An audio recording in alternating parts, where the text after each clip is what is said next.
Right. This class we are going to discuss about the relations. What is a relation? A relation from a set capital A to a set capital B. R is a relation from a set capital A to a set capital B if and only if R must be a subset of A cross B. That means every subset of A cross B is a relation from A to B. We are saying R is a relation from a set capital A to a set capital B means R must be a subset of A cross B. So every subset of A cross B is a relation from A to B. You can observe phi is a subset of A cross B. So then phi is also a relation on from A to B. This is called empty relation or void relation, VOID. At the same time we know A cross B is a subset of A cross B. Then we will say this one as universal relation. Once again, R is a relation from a set capital A to a set capital B if and only if that R must be a subset of A cross B. Phi subset of A cross B. So phi is a relation from A to B, which we will call it as a void relation or empty relation. At the same time, A cross B is a subset of A cross B. So this A cross B is called a universal relation from A to B. Now my question is, how many relations are possible from A to B? Number of relations from A to B. To know the number of relations from A to B, you must have an idea about number of subsets. Tell me once again. A is a set containing n elements. A is a set containing n elements. How many subsets are possible for A? Number of subsets is equal to 2 power n. Number of subsets is equals to 2 power n. But now tell me number of proper subsets. Sir, what is a proper subset? Yes, this is a proper subset. Again, this is not a proper subset. Where there is a equality is there, that is not a proper subset. So that's why only this particular one we have to remove. That's why 2 power n minus 1 is the answer for number of proper subsets. Just I'll discuss with an example. You can see A is equals to a set with elements A comma B. A is equal to a set with elements A comma B. What are the subsets of A? Empty set. Next we have a single element set A. Next we have a single element set B. Next we have the set itself. You can see this is a proper subset. This is also a proper subset. We can use this symbol. This is also a proper subset. We can use this symbol. But this one, what happens? Equal subset and equal. So this is, except this, remaining all are proper subsets. That's why number of proper subsets is equal to 2 power n minus 1. Number of subsets is equals to 2 power n. So based on this information, now I am going to discuss number of relations from A to B. A is a set containing n elements. Number of elements in A is equals to m. Number of elements in B is equals to n. Then tell me number of elements in A cross B. Number of elements in A cross B is equal to mn. In A cross B, mn elements are there. What I am discussing, every subset of A cross B is a relation from A to B. Now, in A cross B, mn elements are there means how many subsets are possible for A cross B? Number of subsets for A cross B is equals to 2 power mn subsets are possible. But every subset is a relation from A to B or not? Every subset is a relation from A to B. That's why number of relations from A to B is equals to 2 power mn. But now, sir, what is a relation on a set A? You are discussing relation from a set capital A to a set capital B. But what is a relation on a set capital A? R is a relation on a set capital A means that R must be a subset of A cross A. R is a relation on a set A means R must be a subset of A cross A. But number of elements in A is equal to N. If number of elements in A is equals to N, then tell me number of elements in A cross A. Number of elements in A cross A is equal to N square. In A cross A we have N square elements are there means how many subsets are possible for A cross A? Number of subsets of A cross A is equal to 2 power N square. Number of elements in a set A is equals to N. Then the number of relations on a set A is equals to 2 power N square. Right? The first one, number of relations from A to B is equals to 2 power Mn. Phi is a subset of A cross B. So phi is called an empty relation or void relation. A cross B is a subset of A cross B. So it is called a universal relation. Next we discuss what is a relation on a set A.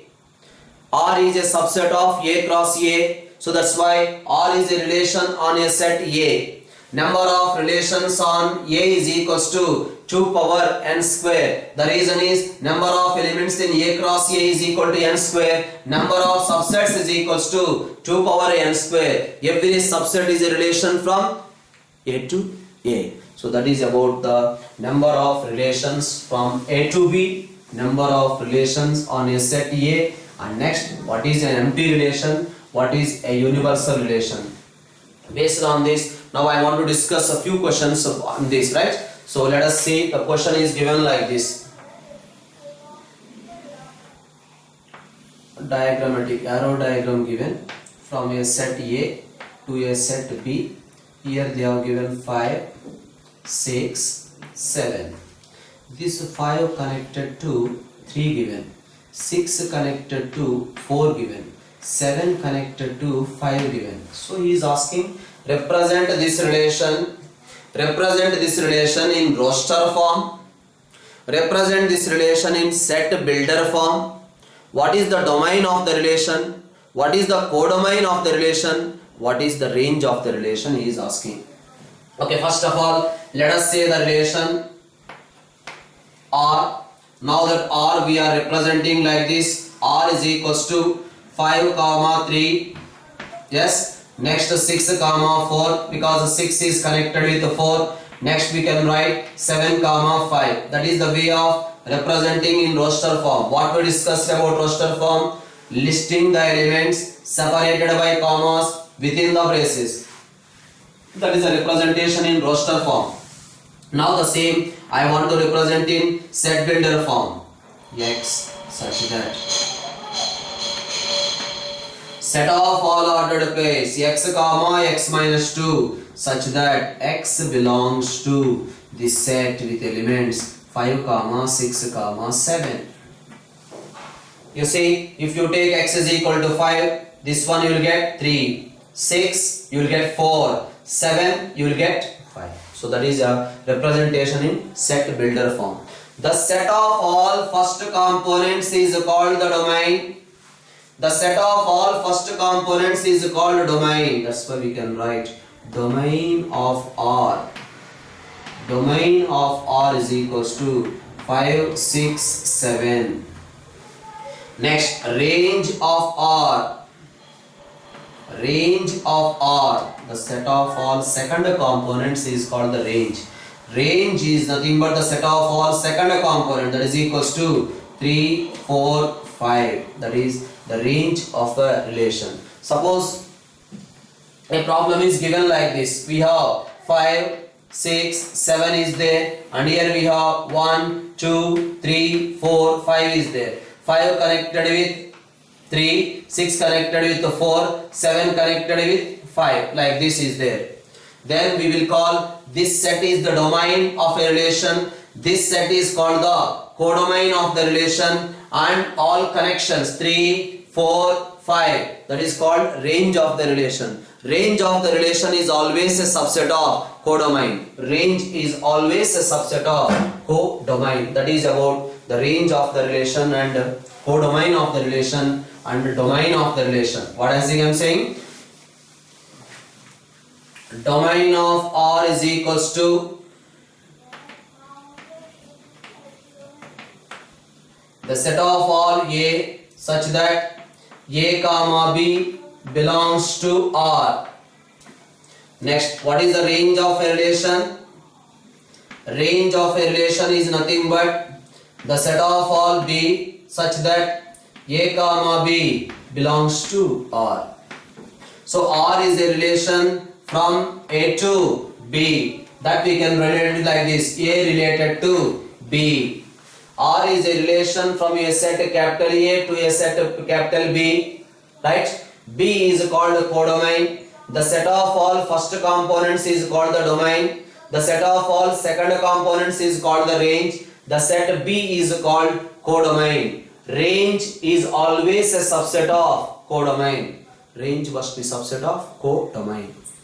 So that is about the range of a relation. Suppose the problem is given like this. Note down one particular question. The question is given in this way: A is equals to, with elements 1, 2, 3 and so on up to 14. That is A given 1, 2, 3 and so on 14. Right? And the relation is defined like this: R is a relation from A to A.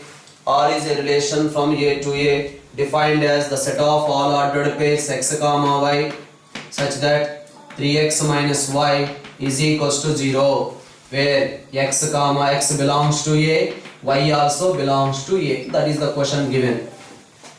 A is a set containing the elements 1, 2, 3, 4 and so on 14. R is a relation from A to A, defined as y is equal to 3x.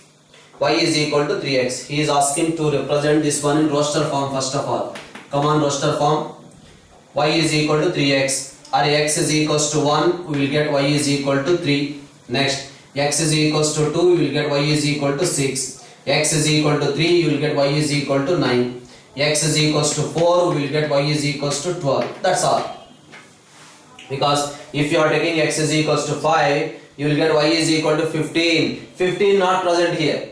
Because the set of all ordered pairs such that x also present in A, y also present in A. There ends the matter. Now that is the representation in roster form. Tell me, what is the domain of the relation?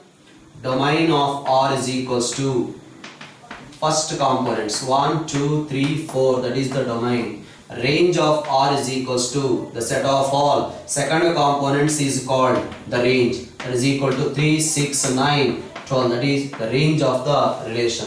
So that is the way to find domain and range of a relation. Next we can discuss another question. The another question goes like this.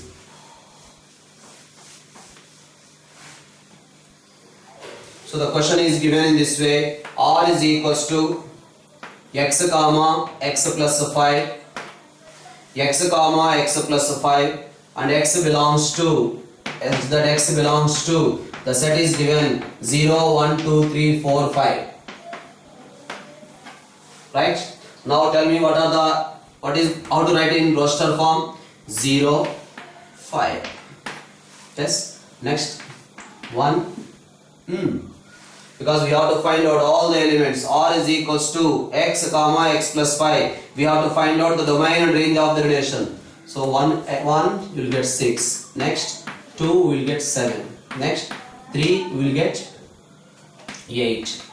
He is not saying this element also present here. X belongs to this set. All ordered pairs we have to write. Next 3 comma 3 plus 5. Next 4 comma 4 plus 5. Next 5 comma 5 plus 5. That is about the roster form representation. The set of all first components is called the domain of the relation. The set of all second components is called the range of the relation. Suppose I want to find out inverse for this relation. What is R inverse? But it is not there now. It is there in the second year. What is the inverse of a relation? R is equals to set of all ordered pairs A comma B means R inverse you will get. Right? That's why you will get R inverse is equals to 5 comma 0, 6 comma 1, 7 comma 2, 8 comma 3, 9 comma 4, 10 comma 5. That is about R inverse. Inverse of a relation. Right? So based on this you can do the problems in this particular chapter, relations. These are the very simple ideas are there in relations. What is a relation definition? What is the domain of a relation? What is the range of a relation? Like that is there. Now, in this particular class, I am going to discuss about the definition of a function also.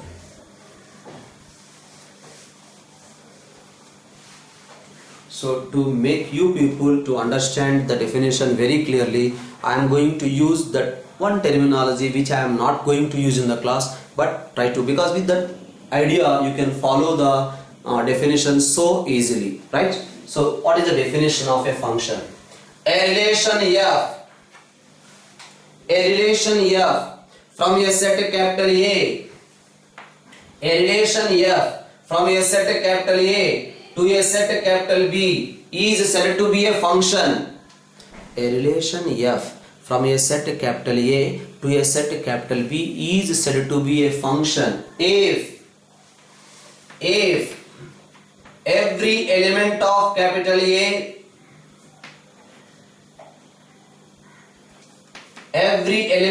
capital A is uniquely associated to an element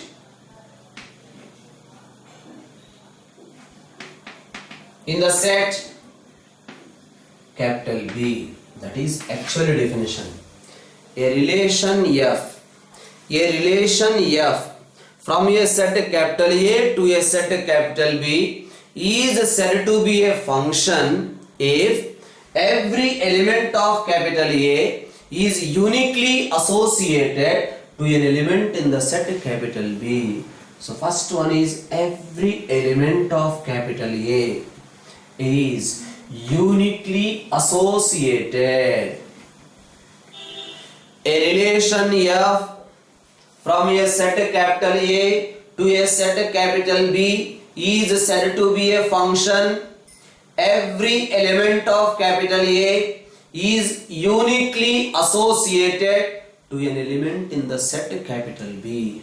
That's what I'll discuss in a simple way. Don't take it otherwise, okay? Every boy must have a girlfriend, but only one girlfriend. Every boy must have a girlfriend, but only one girlfriend. Observe here. This is one example. 1, 2, 3, 4, 5. And here we have another one. A, B, C.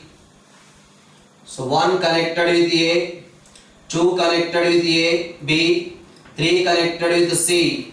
Tell me, it is a function from A to B or not? What I am saying, every element of A, every boy must have a girlfriend. Here a boy without girlfriend, here a boy without girlfriend. So it is not a function from A to B. What I am saying in the definition, every element in capital A, this is, try to understand this one. Every element in capital A, for every element in capital A, there must be an association. There must be an association. Here an element without an association, here an element without an association. That's why it is not a function from A to B. Right? Next, another example I am taking. This is A and this is the set B.